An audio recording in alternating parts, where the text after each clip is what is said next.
देखिए, जब धमाकों को गिनना मुश्किल हो जाए और जब मिसाइलों की गड़गड़ाहट हर आवाज को दबा दे, जब धरती कांपे, आसमान जल उठे, तो समझ लीजिए पुतिन का बदला शुरू हो चुका है।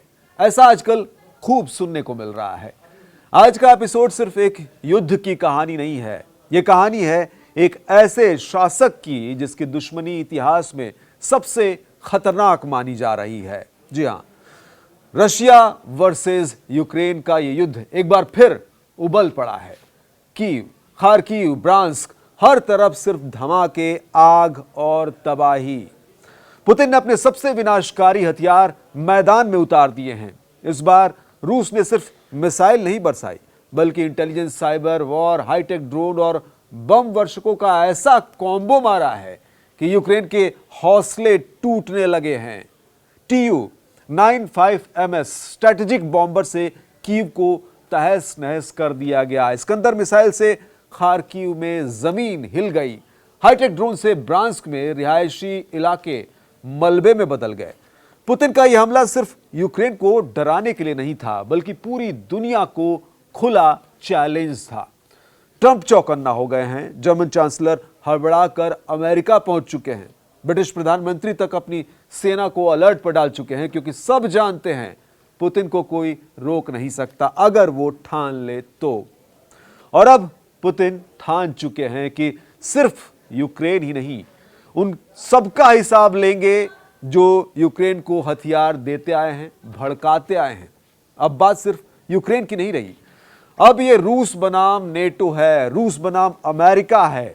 यूक्रेन को बार बार हथियार देना, रूस की सीमाओं के पास नेटो बेस बनाना, ये सब पुतिन को युद्ध का जायज कारण दे चुका है। कीव के सोलोमियांस्की में 16 मंजिला इमारत पर ड्रोन हमला हुआ। डोलोस्वेस्की में रिहायशी बिल्डिंग पूरी तरह से तबाह हो गई। डोनेस्की में 17 फ्लोर की इमारत पर मिसाइल गिरी, बच्चे, महिलाएं, बुजुर्ग सब चपेट में।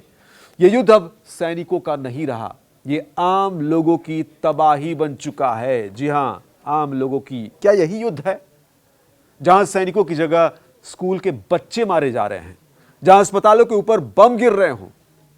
उधर यूक्रेन का दावा है कि पुतिन अब आम जनता को भी नहीं बख्श रहे। लेकिन यूक्रेन भी कहां चुप बैठा है। 6 जून की रात यूक्रेनी ड्रोन रूस के एयरबेस पर टूट पड़े थे। दिया गिलेवो एयरबेस पर जबरदस्त धमाका हुआ। मिचुरिस्क में हथियारों का जखीरा राख हो गया।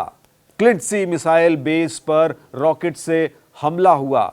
यूक्रेनी जनरल स्टाफ का दावा है कि रूस की 26वीं मिसाइल ब्रिगेड का इस्कंदर लॉन्चर तबाह कर दिया गया।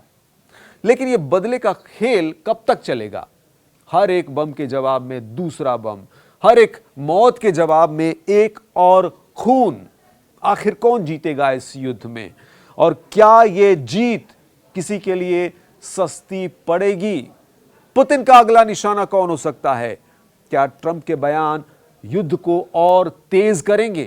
क्या नेटो अब खुलकर मैदान में उतरेगा?